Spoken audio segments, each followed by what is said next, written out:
Hey guys, this is Gary Garofalo, CEO of LoudCrowd. I'm here with my guys Kyle and John, and welcome to episode 82 of New Money Talks. That's Oh perfect. man, that was the best one we've had, I think. I crushed that. Yeah, this is gonna be a fun one.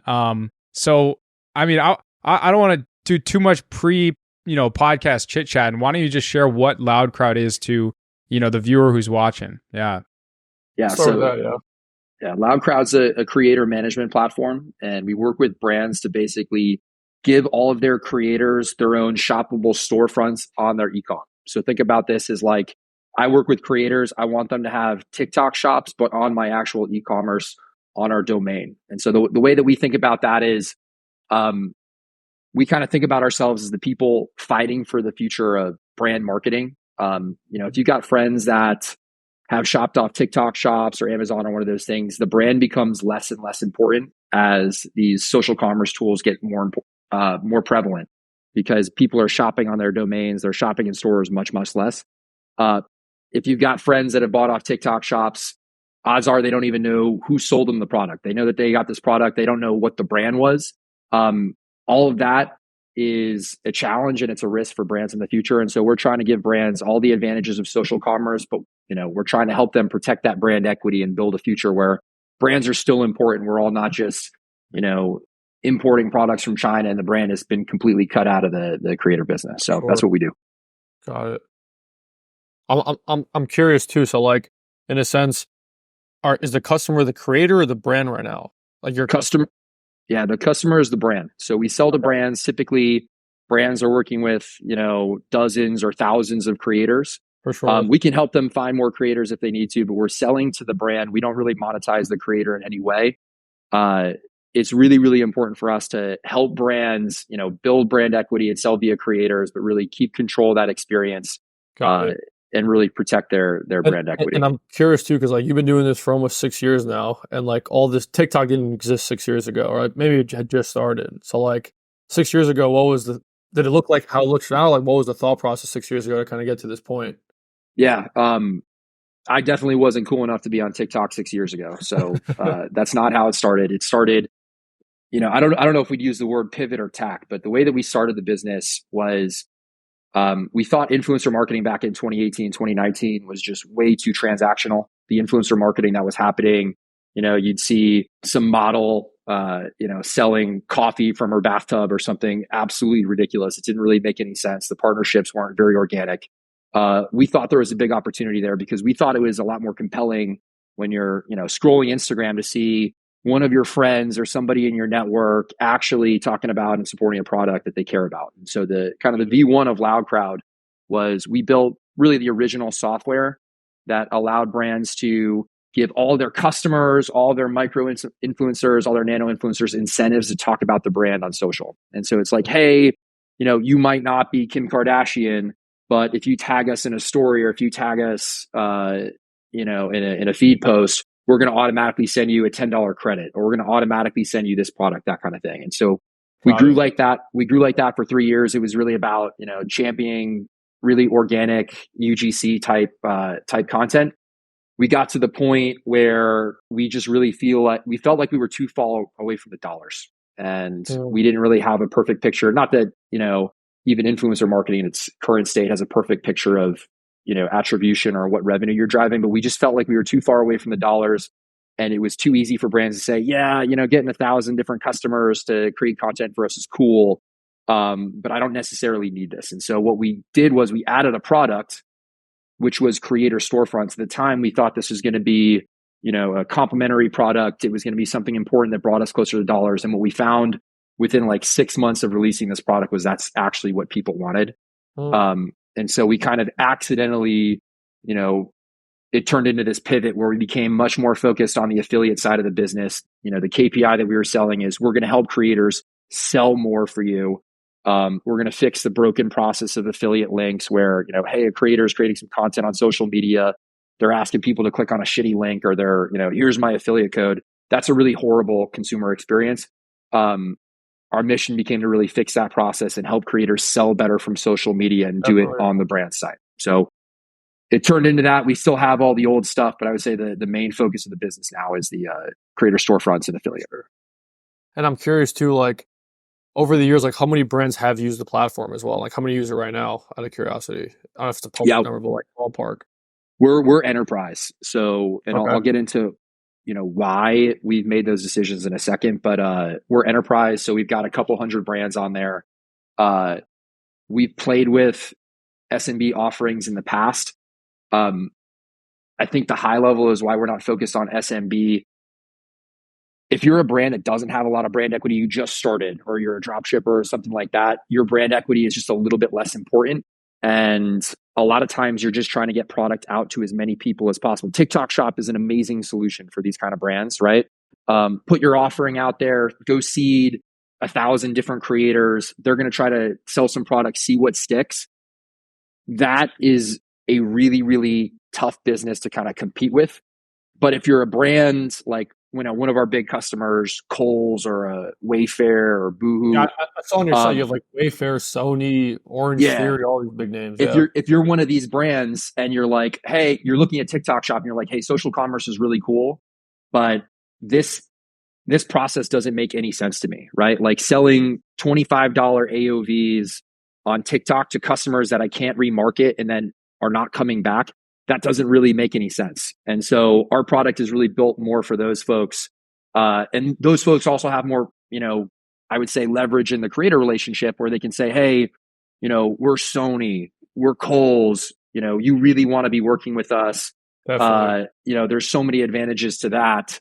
So you're going to build a storefront on our site. You're going to sell via our site. There's advantages for the creators because now the creators are being featured on that site.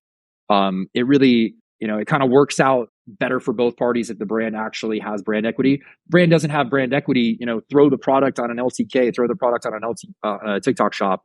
It's going to sell just as well. So then these are like bigger creators then too, because I'm assuming big brands are working with not like someone that has 5,000 followers. It's more like hundreds of thousands, if not millions of followers too you're working with.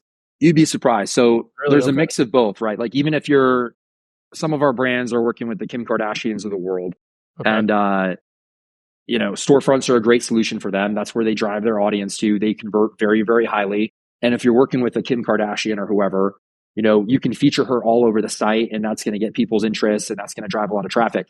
But remember, these storefronts can be created instantly and automatically. So we've got brands that have tens of thousands of these storefronts. It's the same thing as like giving somebody an affiliate code. You can give out 20,000 affiliate codes pretty easily.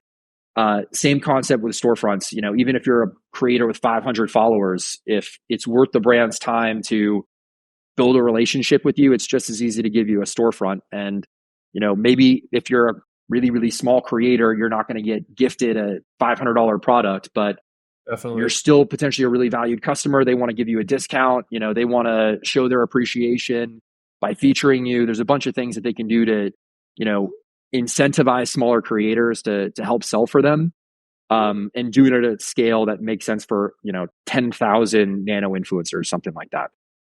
Interesting. Yeah. Cool. I had a quick question. Well, I mean, one is more of an observation. So on TikTok Shop, I've seen a lot of brands that, like you said, they don't really care about brand equity. They don't have brand equity. They're selling $10 or $20 shoes or fuzzy pants or socks, things like that. And you don't really associate TikTok Shop with a lot of like high end and high quality brands that really care about their customers. And you also had mentioned that there's not a lot of repeat customers. There's not a lot of LTV. It's a lot of commoditization because it's just who can sell the lowest price product. And then on the affiliate side, it's just they're letting any content fly, and it's not always the best representation of the brand or their values. So beyond those things, for something like, let's say, an Instagram storefront or like a general social media platform storefront, what would you say the main differences are between something like that everyone has access to versus a platform like LoudCrowd? Yeah. And I would also, I don't want to pigeonhole every high quality premium brand and say like, hey, you shouldn't be on TikTok Shops. I just think it's a harder question, right? If you're starting out, you probably need to be on TikTok Shops. If you're not a premium product, you probably need to be on TikTok Shops. If you're Nike, you should run an experiment to figure out if you can make money on TikTok Shops, and maybe you can, maybe you can't. But I would say it's less likely for larger brands with premium products and a lot of brand equity to be successful on TikTok Shops. The main difference between, a TikTok shop, an Instagram shop, an LTK and LoudCrowd is the creator's storefront has one brand on it. And that's an important concept for a couple of reasons. Number one, remember, these are affiliate programs. These are brands gifting people. Ultimately, they're trying to drive traffic. You don't want to be driving traffic to an LTK or a TikTok shop or one of these places that are featuring 25 other brands and potentially your competitors. So I would say the main differentiator is these are really, really focused on one brand. They're totally branded to, a Kohl's or totally branded to a Wayfair. And then the other piece is it lives natively on the domain, which is super important. You'll hear, you guys are in the space, so you get it. If you make a sale on a TikTok shop, you don't even get their email, right? You get their address because you got to fulfill. You get absolutely nothing. And you guys have built businesses over years where you're adding retention tool and retention workflow after retention workflow. That's the whole business of building a D2C is we're probably loss leading. We're probably losing money on this first purchase. How do we make this a long-term valuable customer? You can't do any of that on TikTok shop. You need to have people going back to your site. You need to, get all of your hooks in as well as you possibly can. And so it needs to get back to the domain. But like I said, legacy affiliate links, legacy affiliate codes, they just don't work like that well because it's a shitty experience. I'm on Instagram, I'm scrolling, I'm checking out people. You can't just throw me into a homepage or throw me into the PDP and expect somebody to be inspired. So we're trying to bring social commerce to the e-com so you can do all the good shit you've been doing in D2C for 10 years. Now, and also I'm not saying, by the way, maybe there is a whole new category of brands that can be created. Maybe we don't need, Shopify anymore. We don't need e-coms anymore. And you can do all of your selling, via TikTok shops and via LTKs. There might be a whole new category of brands that do that in the future. And they've got a lot of efficiency because they didn't bother with all the stuff that we thought was important in the D2C time. But that group of brands hasn't been created yet. And I also just think personally, the mission that we're on is we think brand equity is important. We think brands are important. I don't want to live in a planet where, I'm just buying products. I don't know any brands out there and I have absolutely no loyalty to brands. So we're trying to kind of protect the brand world as it's been built. I hear you keep saying LTK. I just looked it up. What is LTK exactly? Like it looks like have a creator marketplace or something. One of us is a way bigger social media creep than the other one, I guess. But LTK it's popular tool in the creator space. Got it. As one of my core competitors, I've now given them 20 too many plugs. But they're basically a tool that gives a creator a storefront. They can add whatever brands to it they want. They've got their app too, so they've got some native shoppers in the LTK app. Sorry to throw this one in the mix too. Have you ever heard of a company called SnipFeed by any chance? Yeah, I think I have actually. Really? I think they did something similar where I think they just like sold or something. I had met these guys in like 2017, 2018 in the Bay Area. But like they pivoted like 17 times to like get to something where it was like it was pretty much like a link in Instagram, like in your Instagram bio that brought you to like a creator kind of page connected to the brand. And there's like 10 of those. There's like 10 or I'd say 10. There's probably 30 of these companies now that look like they're creator storefronts where they've got a marketplace of creators. You can throw all your brands on there. There's a lot of those. There's really not very many or potentially only, one real company that sells these natively on the domain, and that's us. I agree. Got you. And I'm curious because like you raised money for this. I saw you raise like a Series A, like 5 million Series A. Have you raised more money for this? Like what that process look like and stuff like that too? And like, did you need to raise money as well? Like I'm curious if that. Yeah. So we've done a few rounds. So when we started the business, we did a little friends and family, then we did a seed round and then we did a Series A. So we've raised a bunch of money. I would say for us to do what we're doing right now, that's been pretty important. I know a lot of entrepreneurs are always debating, should you raise, should you not raise? I think there's just so many factors that go into that. And it's kind of a very personal decision. For us, I think it's been important because we sell to enterprise. We get to take advantage of less of like the PLG type things. And there's just a lot more like compliance requirements and a lot more enterprise functionality that doesn't necessarily immediately help you make money. So I'd say, for a business like us, fundraising made this a little bit more possible, but I would generally say, back in 2019, that's how I knew how to do things. My friends were starting companies. What do you mean by that? What do you mean by that? Like everyone's raising money, so like I have to raise money type of thing. Is that what you're saying? Yeah. Hey, what's up, New Money Talks fam? Want to give a quick shout out to our amazing sponsor, OmniSend. Email and SMS marketing is the lifeblood and backbone of every e-commerce brand. It helps you generate more revenue from your current customers, build an amazingly loyal fan base, and even helps you generate user-generated content from your customers. If you're looking for an awesome software to use for email and SMS, OmniSend is your place to be. OmniSend helps e-com brands around the world grow and retain their audience through easy-to-use SMS and email marketing software. They have amazing templates, amazing plugins, and awesome software integrations. And they have award-winning customer support with 24/7 support, even on the free plan. So if you can't afford a plan, the free plan has awesome customer support too. We've been using this software all the way since 2018. Kyle and I have had stores that we use OmniSend, and they've been amazing. So I can only imagine how amazing they'd be 7 years later. If you need an awesome email and SMS tool, OmniSend's your place to be. Click the link in the description to check them out. They're a game changer. They're the place to be. Back to the podcast. Yeah, my friends that had companies, Austin is in Silicon Valley, but that's what folks were doing. There was a lot of cheap pre-seed and seed capital, and you go raise $500K. It was available if you weren't a jackass and you had a good idea. And then you get on that hamster wheel and you follow all the companies before you where, hey, we're going to hire this many people. We're going to have the sweet office because all this stuff needs to be competitive.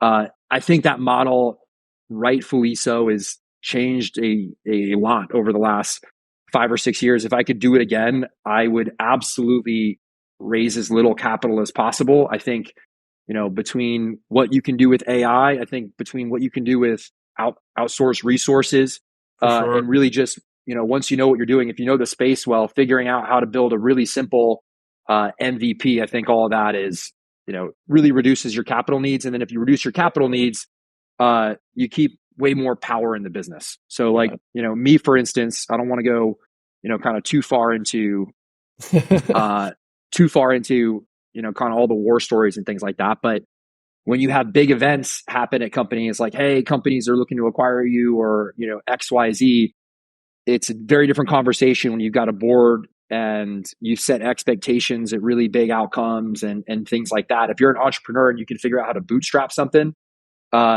you're in a position where you're going to have a lot more optionality. Not that our investors aren't supportive, but it's like, we're all going to operate in good faith and, we're looking for big outcomes.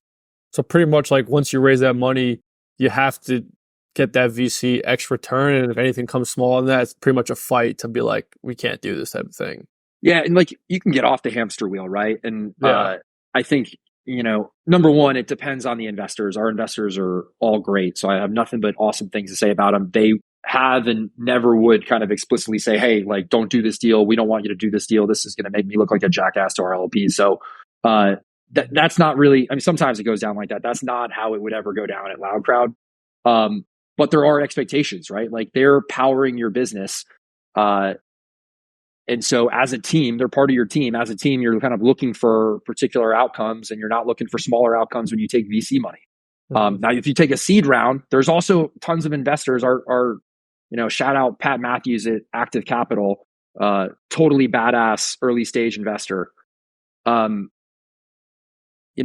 Set expectations with him, right? And he can make returns on all. His model is, I want to work with entrepreneurs that only need one round, and I'm going to teach them how to scale a business effectively. They're not going to need to go do the Series A. We're going to build, kind of borderline break-even businesses, and we're going to make really, really awesome outcomes for all of us. So, it's not like you take a seed round and now I got to be TikTok, but yeah, there's different levels of the hamster wheel that you can get on. I would just generally say, advice to entrepreneurs that is always going to work is raise appropriate amounts of money for what you're looking for and challenge yourself on how much capital you need, which is the opposite of the advice they gave back in 2019. They used to always say, raise more than you need because you're going to go over that. Interesting. And it's like, say you raised $5 million. I just saw it online, right? Yeah, what are you spending the $5 million on? I think total we've raised about $9 million, and that's sorry, my whites are going absolutely haywire over here. My studio's killing me. We spent it not on good lighting. I spent it on shitty Amazon lights, as you guys can see. Turn these off. But no, we spend it primarily on humans, human capital. So almost, I'd say 90+% of our funding goes directly into people. Engineers are expensive. Really good salespeople. Everybody that's good is expensive, and in generally, you don't want to be in the business of hiring shitty people. So it goes. That's fair. It goes. It all goes into human capital. Got it. Well, it makes sense. It's a SaaS software, so you pretty much the team is the business in a sense, right? So you got to build a good team. I think one thing that Kyle wanted to ask you, and I'm curious as well too, is like that team building. Like you've been doing this for 6 years, right? Like, what does the team look like? How big is it? And like, how are you finding and where are you finding these like really good employees? Yeah. Good question. The team right now is probably 50% engineering. Okay. And I would say that's one thing that's been pretty radically different from when we started. When we started out, we were probably like 40% sales. And that's because that's how we created business, right? We had SDRs sending emails, creating noise out there. And then we had, more senior salespeople closing. We don't do as much of that anymore. So now I would say the business is a lot more, we've got our name out there. We do more marketing stuff where we are doing kind of outbound emails. It's either very small, very targeted, or we've got AI solutions to do that kind of thing. So now the business is 50% engineering, which I think is, until you get to later stage, that's really how it should be. Engineers are building IP, that's what the value of the business is. I think, the most successful SaaS businesses have, more popular, better looking founders than me. And the IP of the business is I've got a really great product and I've got kind of a figurehead to go sell that product and kind of represent that business.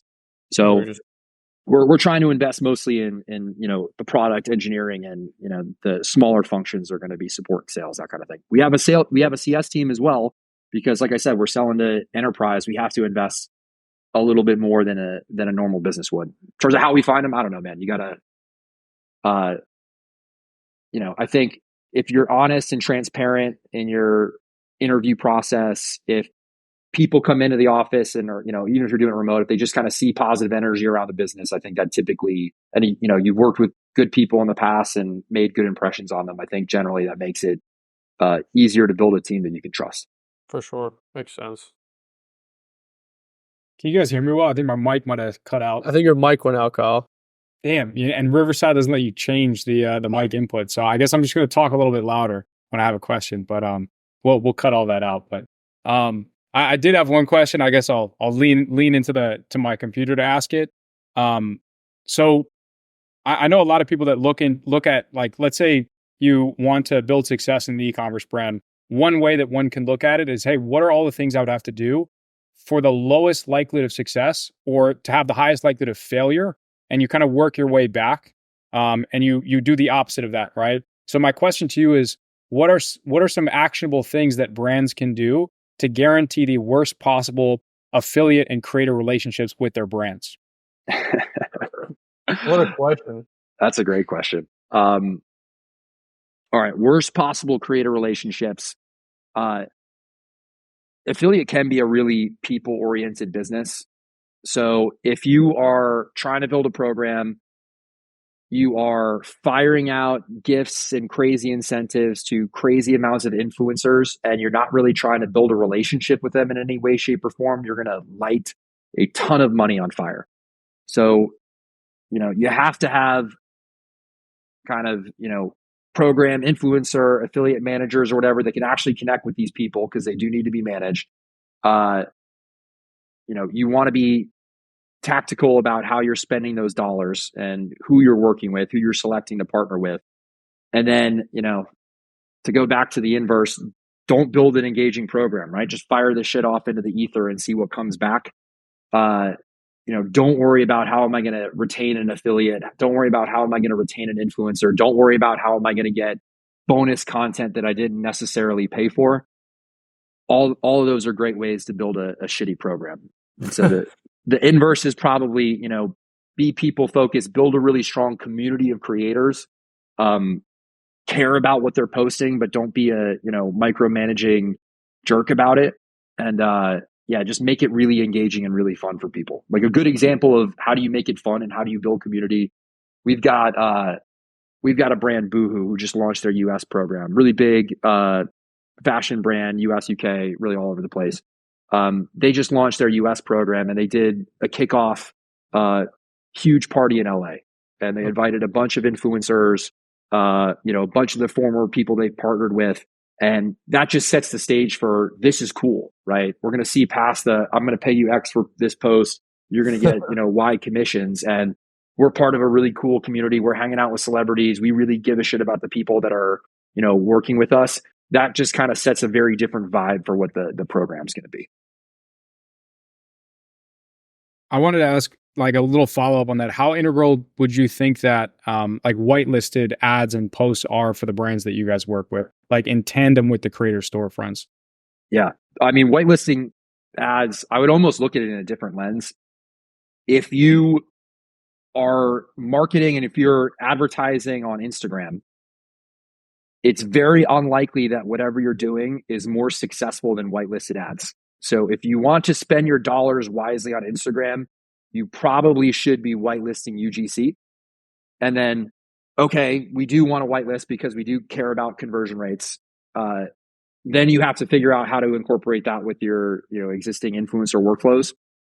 So, you're going to need a lot of UGC from influencers. You're going to need to make sure that your creators are building enough UGC to be A/B testing different ads constantly, because those things get stale pretty quick.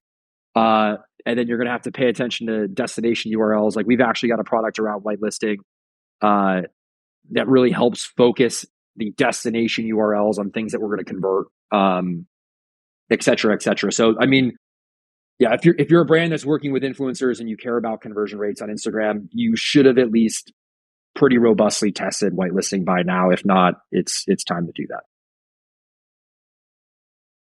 Yeah, I think it's kind of interesting that it makes sense that you're really teed into the whole creator economy. It's like, I wanted to ask, like, did you think when you started this, you'd be so into the whole creator economy, or kind of just happened because it's the business you're on? Yeah. I mean, we were a little bit counterculture to start, right? Like when we started out, it was more like the really big influencers. That's not our vibe. And we want to be focusing more on brand advocates, customers, nano influencers, that kind of thing.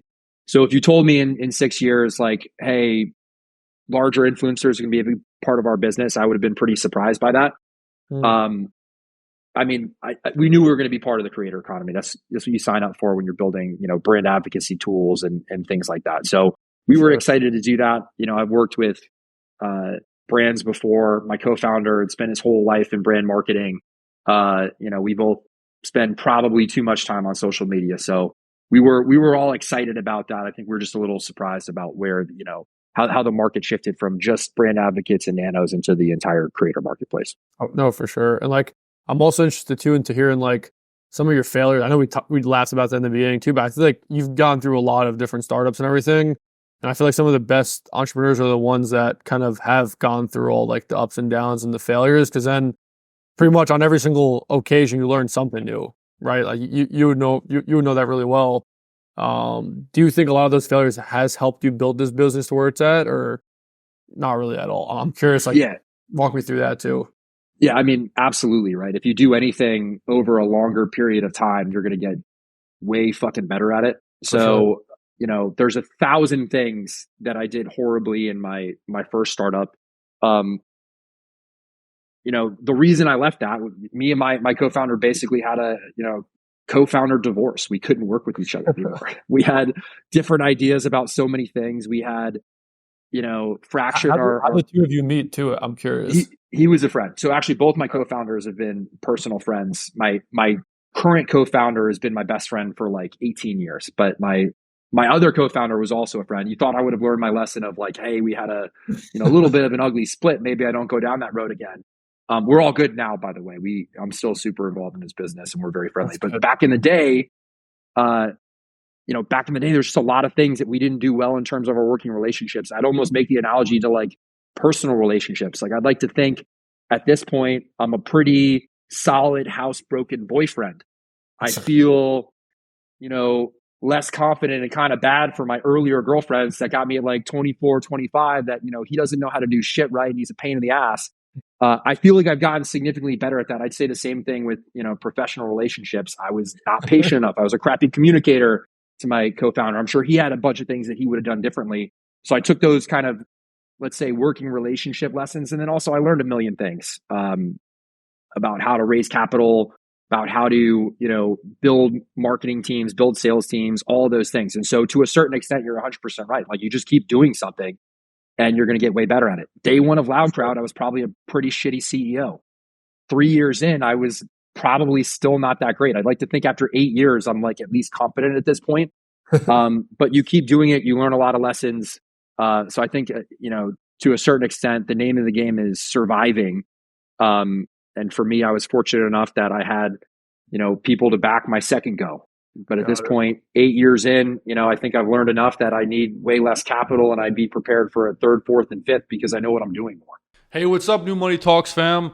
Want to give a quick shout out to our amazing sponsor, OmniSend. Email and SMS marketing is the lifeblood and backbone of every e-commerce brand. It helps you generate more revenue from your current customers, build an amazingly loyal fan base, and even helps you generate user-generated content from your customers.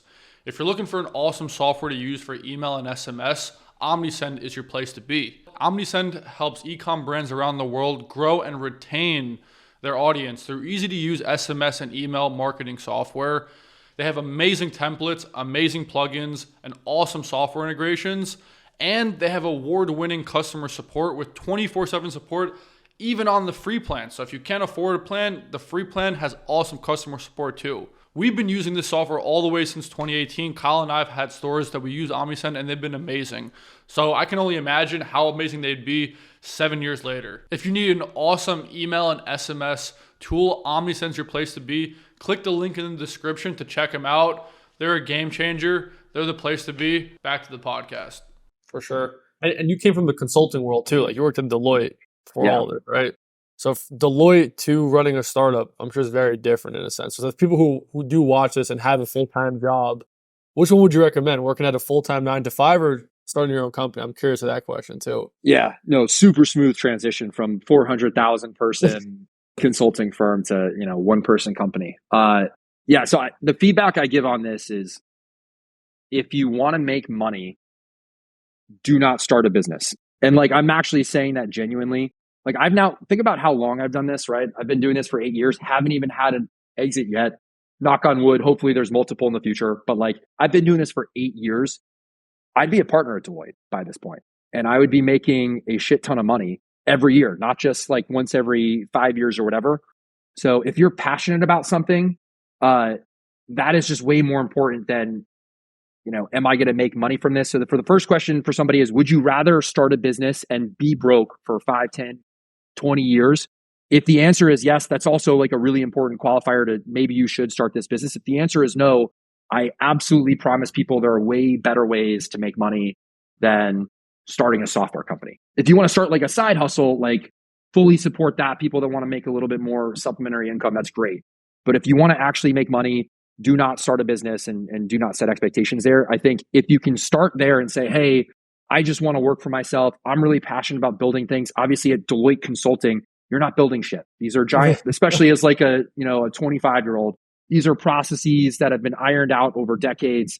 You're lucky if you get to change a couple of graphs in a presentation. You're not building anything. So if you're really excited about building, creating things, a big consulting firm maybe is not the best landing place, or at least a standard job there is not the best landing place. I hope I'm not pissing off any Deloitte people that are watching. But like the reality is, if you're excited about building, creating, and you don't want to work for other people, those are probably the main signals. You have to be prepared to not make very much money.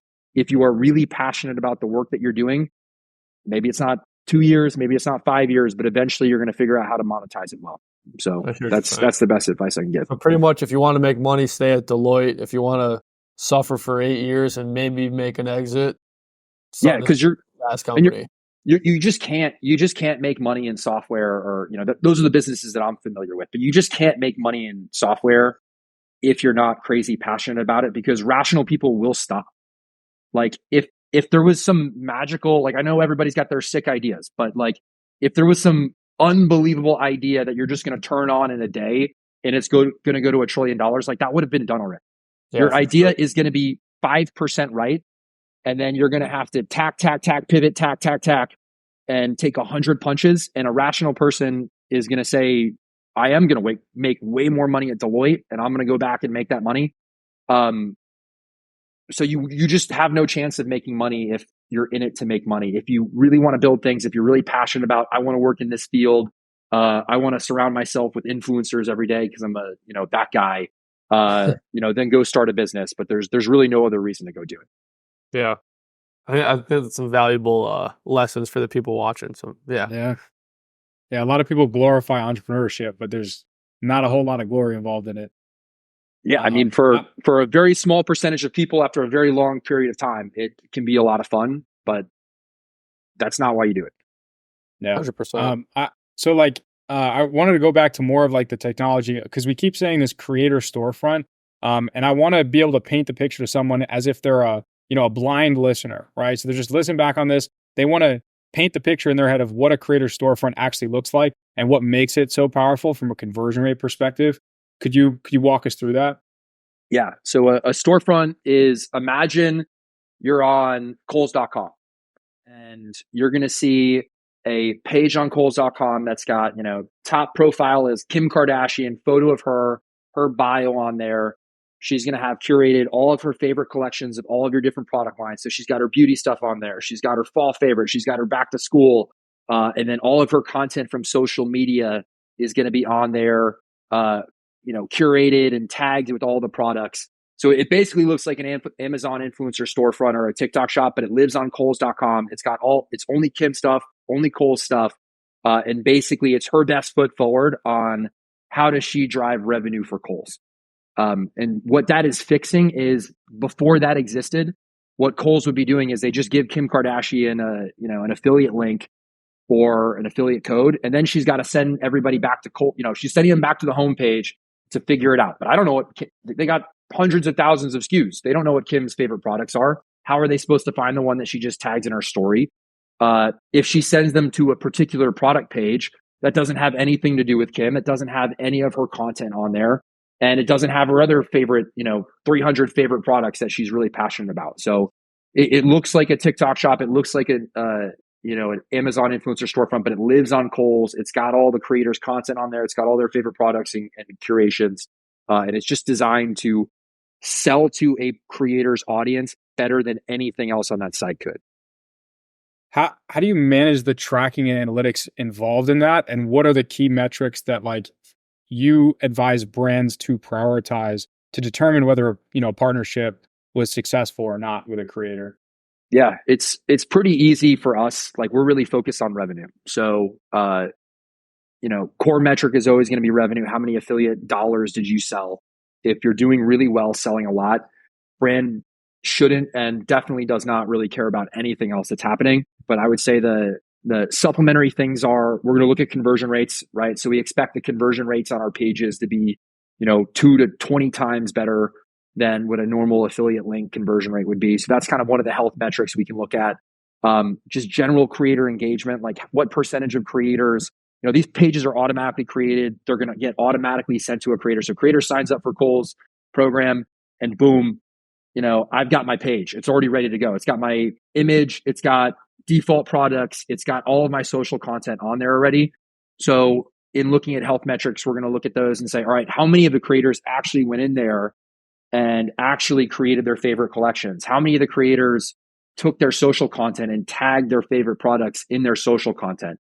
So, those are the kind of health things that we'll look at if revenue isn't going through the roof. But if it is, the first and kind of core metric will always be revenue. Yeah, what's cool is we found a lot of success with brands that we worked with through my agency by, if we found a winning creative and it was a micro creator that was very familiar, the audience was kind of familiar with, or that, or even if the audience didn't know them, but they kind of looked like them, they represented the type of person who would want to buy this product. We would take that same video, that ad creative, and we'd make a GIF out of it or two, and we would put the content that was associated with that creator all throughout the website. Yeah. And what that did was it increased the conversion rates a ton, where we would have duplicates of the same landing page, but just swapping out the creator who was in the ad creatives and adding GIFs and product photos and stuff like that. And it would skyrocket the conversion rates. And I'd imagine the same thing happens with the creator storefronts and with affiliate tracking. Yeah, and we've got products that do kind of similar things to that, although I think in creating some GIFs, you probably took that to another level. And there's also kind of a whole category of SaaS companies where their core product is like, hey, you upload some video content or something like that, and then you tag it with different products. So those all definitely improve conversion rates. I think the advantage of what we're doing, because we can do that, the advantage of what we're doing is you don't have to do it, right? We're asking the creator to do it. So now you've got, and like videos are coming through too. It's not just like images. So now you've got potentially thousands of videos, thousands of images that are all already tagged with products. And you can kind of just let machines do their job a little bit better and try to surface, which ones we think are relevant. So it's pretty much the same workflow, but it's, you're making the creator do it as opposed to making you do it. And then hopefully the next step for us is, we're obviously working on some projects where we're going to have the robots doing it. And, AI is going to be using computer vision to say, hey, really, here's a piece of content. Here's the products that are in that piece of content. So creator doesn't have to go and tag them. Are you guys big in AI? Integrating AI?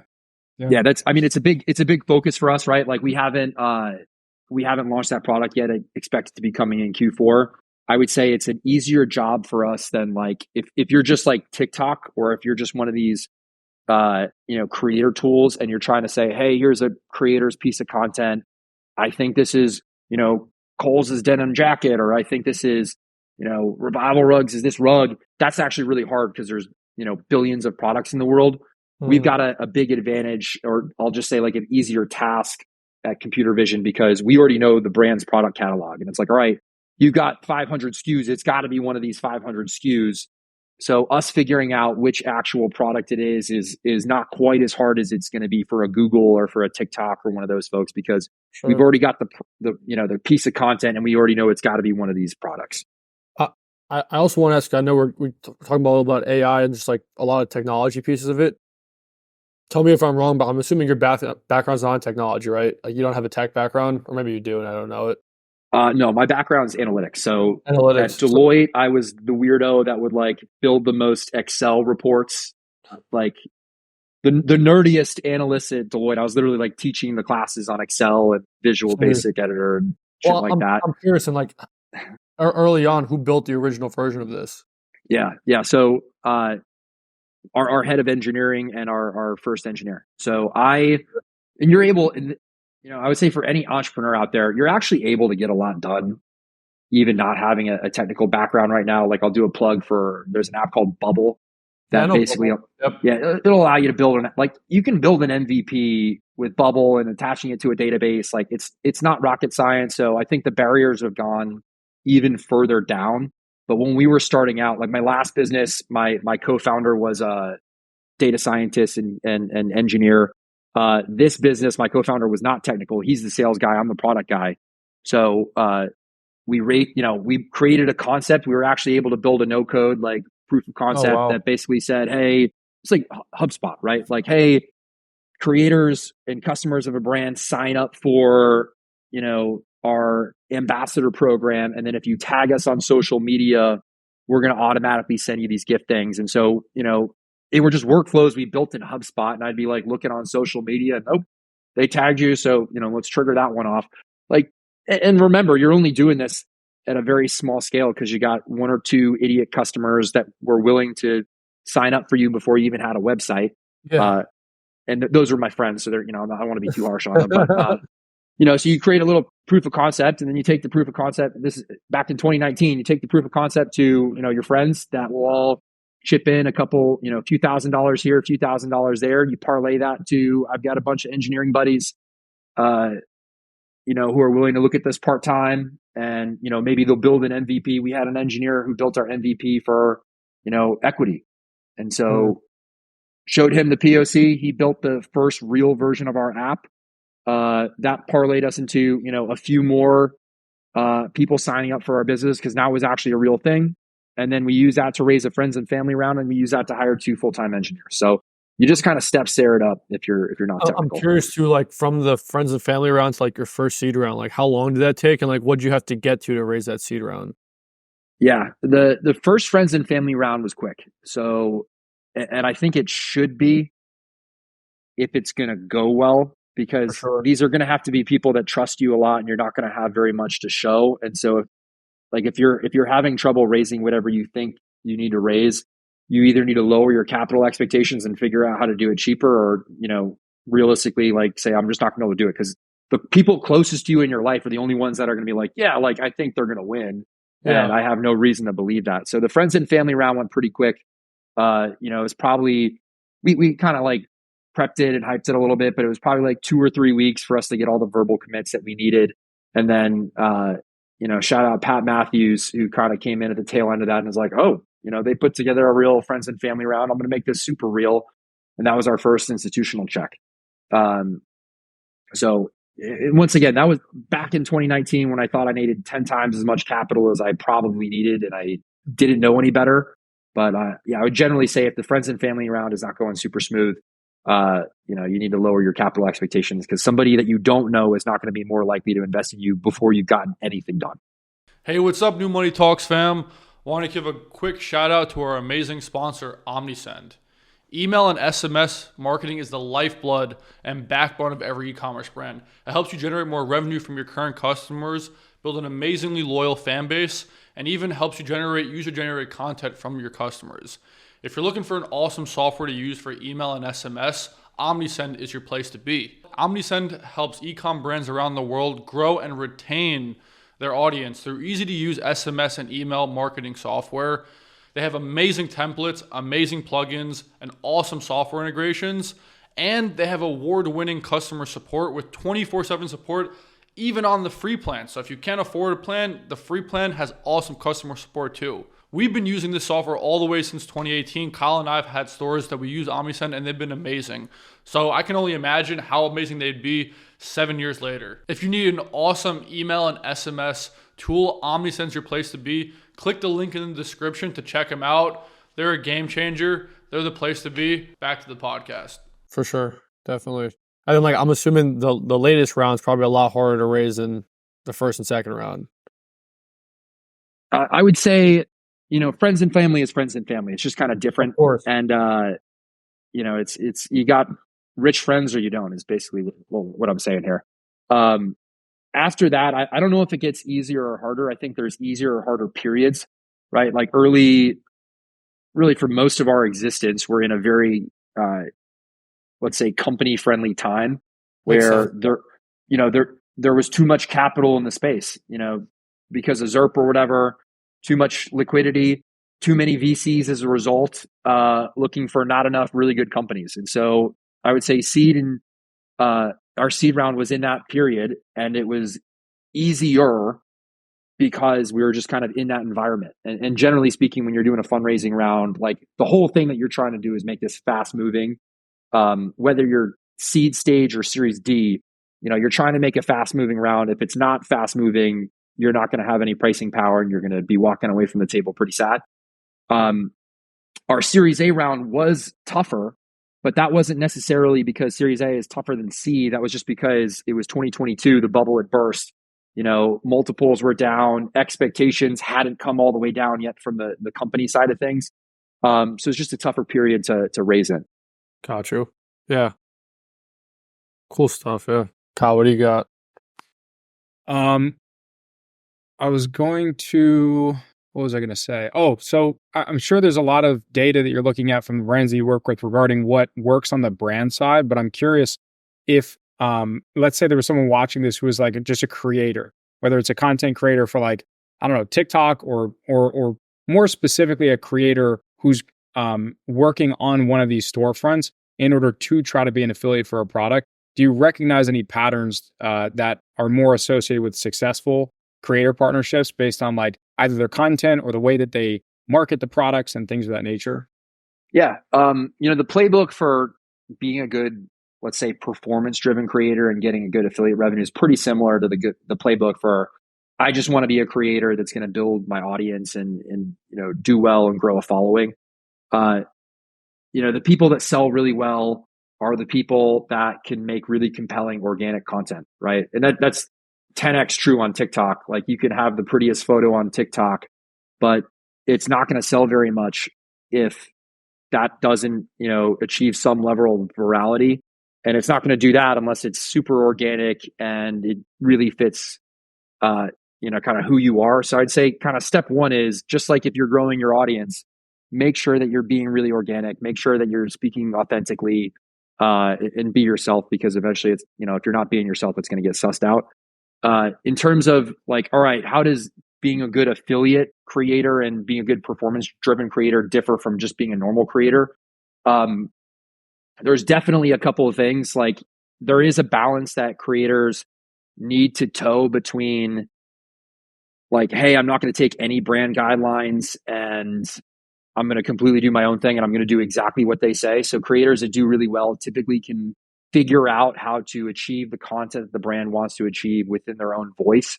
That might not impact directly how much you sell on, one post to another, but it's just going to impact on how likely are brands to work with you in the future. I'd also say it's a relationship business, right? So we help a lot of brands manage a lot of creators. Some creators are more of a pain in the ass than other creators. And if you want to, work with as many brands as possible, you want them coming back to you as many times as possible, like be a good partner and make sure that you're setting expectations properly, following through with things. You give all the feedback you want to give. Most of that is really, really helpful, but just kind of be a professional the way you handle yourself. So, that's something that you should be able to control and will impact your affiliate revenue and how many deals you get. I would say the last thing is, pay attention to and get feedback from your audience on if you're kind of setting them up to actually, follow through on affiliate things, right? If people are saying, oh, your code doesn't work, or, oh, like, I don't know where to get started. Like, you actually, as a creator, you have a feedback loop, just like any brand does that's trying to sell to your customers. Be aware of who your audience is. Be aware of feedback loops. If I do this, it works well. If I do this, it doesn't work well. It's going to be a little bit different for everybody's audience. But make sure you're getting feedback from your audience and seeing really what works, what consumer experiences work. I'm going to send them here. I'm going to send them here. I'm going to talk about this. All of that is really important. It's just like a business. You got to iterate on things and kind of make sure you have a feedback loop in place. I'm curious, are more brands offering a retainer of some sort or like a fixed rate in addition to commission, or are most brands trying to aim to just work with people who are willing to kind of put their money where their mouth is with their content, like trying to prove that their content actually converts by just offering commission on product sales? Yeah, there's a huge range. I'll say what the trend is to get a little bit more performance focused. Like Marketing Influencer Hub just released something last week that talked about how creators were getting paid. And it went from like 50%, it was retainer and, fixed fee, 25% commission based, to that flipped in a year, which is insane. It never moves that fast. So brands are really focused on right now, doing as many performance things as possible. That's partly because brand budgets have come down. Expectations with the economy have come down a little bit.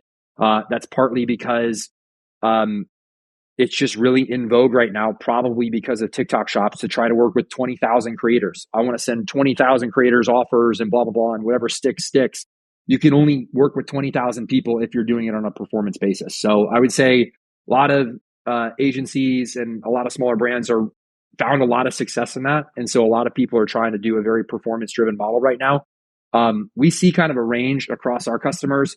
I would say our customers lean a little bit more towards the performance side, but if they want to do fixed fees, big brands are going to do fixed fees with their top people, maybe their top 10, top 20 people, and everybody below that might have a different arrangement. I would say, the other thing that we didn't talk about was just product seeding and kind of, hey, welcome to the ambassador program. I'm going to give you a welcome gift, or you've created a bunch of content for us in the last couple of months. I'm going to send you kind of a surprise and delight gift. A lot of that happens as well. And that's really kind of a lot of what fuels the kind of the micro marketplace is product seeding. So there's a range, but paying out of performance is getting a lot more popular. I think it's crazy. And like we alluded to this earlier in the conversation, that like this is probably like the best time to be in the whole creator economy, like SaaS tech space, because there's just so much of it going on. Like TikTok made this the thing, and obviously influencers have always been a big thing with like Instagram and everything too. But I feel like literally this is just like exponentially growing at this point, And like the question I have for you is like, what's the next stage for LoudCrowd in a sense, right? Like, Like, where are you guys taking this business in the next, say, like year, 18 months, everything? Like what's the focus and stuff like that? Yeah, it is a good time, candidly, to be in the kind of creator SaaS space, and not just even our types of business, which I would say like influencer affiliate For sure. platforms. There's also all these creator platforms. It's a great time to be in the creator platform business because there's more and more creators coming up every day, and there's also more creators that are focused on monetization as a result, like you said, of TikTok Shop. So a lot of software companies are being really successful in the creator space. A lot of creators are being really successful. So all boats are kind of rising on that. In terms of what's next for LoudCrowd, we're growing. We had a monster year. We grew, we'll probably at the end of the year grow like 4 to 5x. Right. So that's a really nice, year for us. The question for us is, we're going to have to sort out things that I talked about earlier in the call. We could get to break even, right? And then we could, keep marching forward, grow responsibly, and not, raise any more capital, or we could try to go raise capital and go even crazier with it. So that's probably a decision that we're going to have to ask ourselves in the next 6 months or so of, how big do we think this thing's going to get? Just like I told everybody else, if my expectations are not that we're going to go, triple and then double again, then I shouldn't go raise, a big Series B. I should, get to break even. So expectations are right for everybody. And then for the, people that are a little less familiar with how cap tables work and how all that works, the more money you raise, the bigger hurdle you as an entrepreneur has to, that's the bigger hurdle you have to jump when you're having an outcome. So like anything that you've raised, when you have an exit, all of those dollars immediately have to pay that back before anything else. If you raise $100 million and you sell your business for 99, you're getting zero. Yep. So the more money you raise, the higher the hurdle is going to be. So you have to think about things like, hey, are we going to be able to have a couple more really fast growing years? And are we going to be able to have exits that are really, really big? And what could those look like? Are we going to be able to IPO? Are we going to be able to sell to, a multi-billion-dollar company? Those are questions that we're going to ask ourselves. I would say that, it's kind of a cop out to just leave it at that. So I'll say the factors that we're going to look at are honestly how we finish out the next 3 or 4 months. That momentum is going to have a large impact on whether we think we can triple and double again. Sure. And then also what happens with TikTok and, some of the other players that impact our future are going to be like TikTok, Shopify, stuff like that. And so some of the signals that they're making are going to be informative to really how big we can grow this thing. I would say all the other smaller companies, I had a conversation earlier today with another entrepreneur, and, I don't really think you can look at your competition and really factor that into decision making because, we're all talking about 0.1% or 0.5% of a market. Like we're not, until you've reached a certain amount of relevance, it's all boats rise or all boats fall. Your competitor doesn't really factor into your decision making at all. So we won't be looking at that. We'll be looking at how fast did we grow and did the really, really big impactful players do anything that, impacts our outcome. No, I'm excited to reconnect in like 6 months and see what decision you make on that. Like honestly, I might shoot you a text and be like, which one did you go with? Did we raise a lot of money or did we kind of keep it steady and steady growth, because I feel like that is a big decision that a lot of founders have to think about, both bootstrapped and people who raise money. It's just like, how do I want to grow this in a sense? Like kind of where's the opportunity and like, is the timing right for the opportunity? So that it's kind of interesting that you did bring that up, right? If we raise a lot of money, I'll announce it on this show. Yeah, you will. There you go. Yeah. We'll have a part 2 and we'll announce it on this show. I love to hear it. There we go. Cool, man. No, I think this was really fun, and like I learned a lot about like creator economies. Like honestly, I never even fully thought through like how these massive brands, how complicated and hard it is for them to really manage all these creators. So they do need platforms like LoudCrowd to kind of make that happen, and like they want all that attribution, they want all that customer data to own, right? Like they don't want to be on TikTok and like not own anything. So like to me, it makes a lot of sense. And I think to everyone watching it was definitely like an interesting conversation, both about raising money too and just building this company. Is there any final words you have for us? Anything you'd like to share too? Where can people find you as well too? I always ask that if you even want people to find you. No. Listen, I have a social media company, right? So it's we're not kind of building them private. If you want to look us up, it's loudcrowd.com. I'm Gary Garofalo on LinkedIn. Shoot me a connect. anything else I would share, I just say, super passionate about entrepreneurship. So if anybody, has questions or needs some support, always happy to, kind of help where I can help, and just really supportive of the next generation of entrepreneurs trying to build things. It is the best time in history to build companies. If you are learning what can be automated right now and really what goes into a SaaS company, I think what you'll find is you don't need a lot of capital to do it. It can be done very, very efficiently, and you could start to build something that will make you your own boss. So I think it's just a very exciting time for people that want to build things, and I definitely, if you're passionate about it, I definitely recommend it. That's going to be a great clip for Instagram right there. Make sure whoever's editing this, make sure you clip that one up. I love it. But I think this was an awesome episode. Kyle, I don't know if you have anything else, but I think we'll wrap it up. Thank you so much. This was fun. I'll have a mini question if you want to answer it in 60 seconds or less. Sure. So on the product seeding side of things, because we came across this issue working with brands that had, products that were $300, $500, $1,000. What would you say is the percentage of creators and affiliates specifically that brands work with where they do ship product to where they don't, and they're making maybe more like product-less videos? Yeah, I would look at it not as kind of all or nothing, right? If you have a $300 product, give them half off the product. And I would look at it more as, what is this creator worth to me? A creator with this size, I might be profitable gifting them $100 worth. If your product is 50, send them 2. If your product is 500, send them a 20% off thing. I would just say the one trap that you can fall into is you don't always know what a creator is going to be worth. And, sometimes the smaller creators are driving really, really big outcomes. So as much as you could support, casting a wide net and trying to find people that organically look like they're really good fits, would definitely recommend doing that. Awesome. Yeah. Thank you so much for coming on.